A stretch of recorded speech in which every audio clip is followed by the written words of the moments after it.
I have a problem, and it's one of the rare kind that can't be solved by more cowbell. You see, I've been struggling with Sapphire. Corundum in general, really.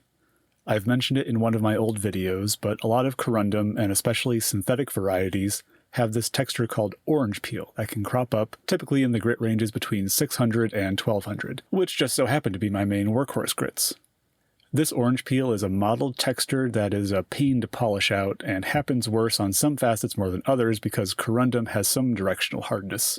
Now I've powered through it on small stones, but I want to cut bigger gems, so I've made a change.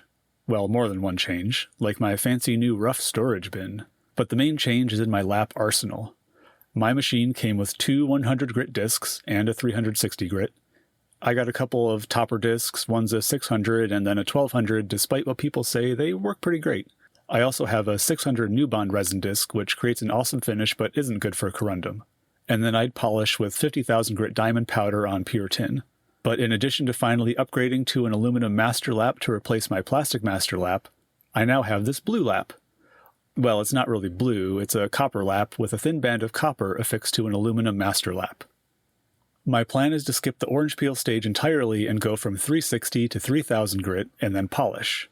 So I also got the stick of Pandemonium 3K Polycrystalline Diamond, or PCD, which comes in a sort of clay-like tube.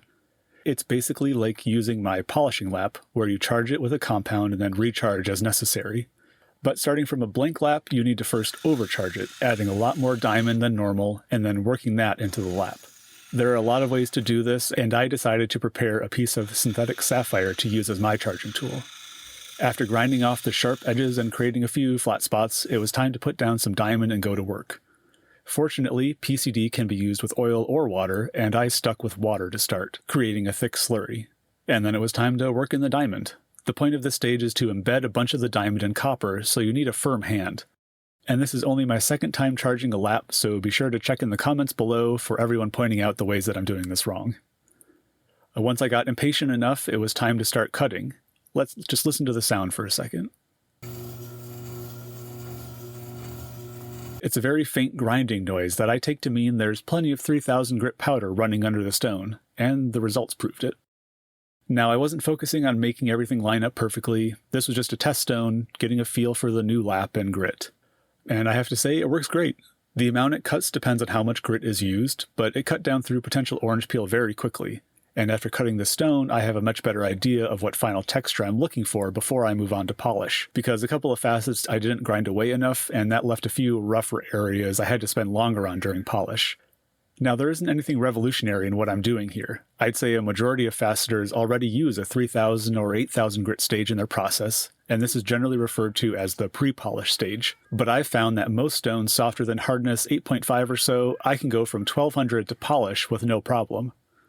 I chose 3K over 8K here because I'm impatient and didn't want to risk 8K moving too slow for my tastes. After transferring and cutting in the crown at 360, I again moved on to 3000 and then it was time to polish. Here, everything except the triangular facets have been polished. It's tough to record, but in the right light there's a stark difference between 3K and 50K, as there should be. Then it was time to take it off the dop and clean it up in acetone, and this, by the way, is from a sapphire boule meant to imitate kunzite with a dark amethyst color. And even though my meats are a dog's breakfast, the stone itself still looks great. And there's another lesson here. In large part, meats don't matter. What people see is the polish. Now that I've worked through this stone, I can go back and tackle the larger stone that I started and gave up on, which was actually the main reason I took the plunge for copper. And maybe one day we'll cut this big laser ruby chunk. But one stone at a time.